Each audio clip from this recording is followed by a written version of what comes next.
ഉണ്ണികൃഷ്ണൻ പോറ്റി അല്പം മുൻപ് മാധ്യമങ്ങളോട് സംസാരിച്ചു. ആ പ്രതികരണത്തിലേക്ക്. ഒരു പക്ഷേ ചിലപ്പോൾ അതിലെ സ്വർണം പൂശിയത് സ്വർണം വരുന്നുണ്ടല്ലോ, അതേക്കുറിച്ച് എന്തെങ്കിലും പറയാനുണ്ടോ?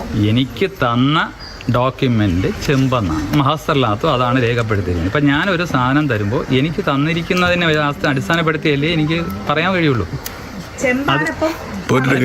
അതിന് മുകളിൽ എനിക്ക് അവരോട് ചൊറയാൻ പറ്റും. ഇപ്പം മുൻപ് ഇങ്ങനെ ഒരാൾ ചെയ്തിരുന്നു, അതിൽ ഇങ്ങനെമാതിരി ഗോൾഡ് ഉണ്ടായിരുന്നു എന്നൊക്കെ ഞാനും അറിയുന്നത് ഈ സമയത്ത്. അപ്പം എനിക്ക് ചെമ്പെന്ന് പറയും. ഒരു പക്ഷേ ചിലപ്പോൾ അതിലെ സ്വർണം പൂശിയത് സ്വർണം നഷ്ടപ്പെട്ടതുകൊണ്ടായിരിക്കാം, കാലഹരണപ്പെട്ടതുകൊണ്ടായിരിക്കാം. അങ്ങനെ ആ സമയത്ത് കാലഹരണപ്പെട്ടതുകൊണ്ടായിരിക്കാം ദേവസ്വം അങ്ങനെ തീരുമാനം എടുത്ത് തന്നിട്ടുള്ളത്. പക്ഷെ അതൊക്കെ എനിക്ക് പറയാൻ പറ്റുന്ന കാര്യങ്ങളല്ല. ശരി, എനിക്ക് തന്നിരിക്കുന്ന ലെറ്ററിനകത്ത് ചെമ്പെന്നാണ് എഴുതിയിരിക്കുന്നത്. അപ്പൊ അത് എനിക്കിപ്പോ ഞാൻ അവിടെ നിന്ന് എടുത്തുകൊണ്ട് പോയതല്ല,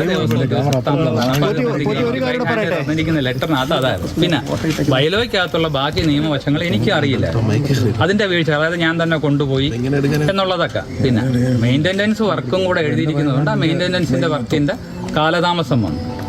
ഞാൻ ബാംഗ്ലൂർ താമസിക്കുന്നു, കമ്പനിയിൽ എത്തിയിട്ട് നമ്മൾ ബാംഗ്ലൂർ എത്തിയിട്ട് കമ്പനിയുമായിട്ട് ബന്ധപ്പെട്ട് കമ്പനിയിലേക്ക് എത്തിക്കാനുള്ള ഒരു കാലതാമസം വന്നിട്ടുണ്ട്.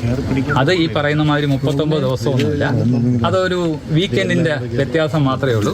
അപ്പം എന്നാലും ഞാൻ ഇപ്പം എന്ത് പറഞ്ഞാലും നിങ്ങൾ ആ 39 ദിവസത്തിൽ തന്നെ നിൽക്കുന്നതിന്റെ കാരണം ഹൈക്കോടതിയിൽ അത് മെൻഷൻ ദേവസ്വം ബോർഡ് പറയുന്നത് പോറ്റി ഒരു മിസ്ലീഡിംഗ് ക്യാരക്ടർ ആണെന്നുള്ള തരത്തിലൊക്കെയാണ്. ഇപ്പൊ ദേവസ്വം ബോർഡ് അങ്ങനെ പറയുമ്പോൾ അതിപ്പോ ഓരോ വ്യക്തിക്കും ഒരാളിനെ കുറിച്ച് എന്തോ അഭിപ്രായം പറയാനുള്ള സ്വാതന്ത്ര്യം ഉണ്ടല്ലോ. അത് ഇപ്പോഴത്തെ പ്രസിഡന്റ് പറയുന്നത് കള്ളനാണെന്നൊക്കെ അങ്ങനെ പറയുന്നത് അത് അദ്ദേഹത്തിന് അങ്ങനെ ബോധ്യപ്പെട്ടതുകൊണ്ടായിരിക്കാം.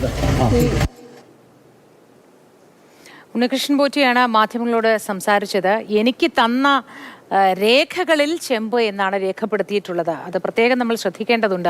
കൈപ്പറ്റിയത് ചെമ്പായിരുന്നോ എന്ന ചോദ്യത്തിന്റെ മറുപടി കൈപ്പറ്റിയത് ചെമ്പ് ആണ് എന്ന് ഉറപ്പിച്ച് പറയുന്നില്ല, പക്ഷേ എനിക്ക് തന്ന രേഖകളിൽ ചെമ്പ് എന്നാണ് രേഖപ്പെടുത്തിയിട്ടുള്ളത് എന്നാണ് വീണ്ടും വീണ്ടും ആവർത്തിക്കുന്നത്. അതിനർത്ഥം രേഖകളെ അടിസ്ഥാനമാക്കിയാണ്, തെളിവിനെ അടിസ്ഥാനമാക്കിയാണ് മുന്നോട്ട് കാര്യങ്ങൾ പോകേണ്ടതെങ്കിൽ അത് ചെമ്പായിരുന്നു എന്ന് വീണ്ടും വീണ്ടും പറയുകയാണ്.